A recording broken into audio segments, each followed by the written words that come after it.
سلامونه او احترامات مو منئ د کابل ټکی کام کتونکو ښه راغلاست. دا هم د نن ورځې مهم خبرونه.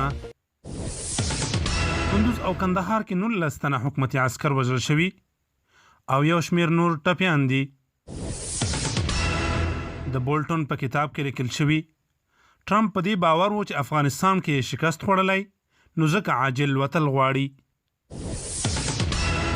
زابل او پکتیا کې د 2 ترافیکي پیښو له امله 14 تنو ته مرګ ژوبله اوښتې.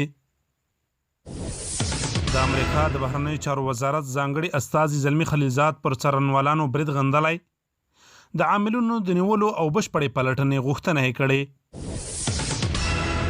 د کابل ادارې روغتیا وزارت خبر ورکړی چې افغانستان کې د کورونا ناروغۍ د ټولو مثبتو پیښو شمیر 9481 تنو ته ورسید.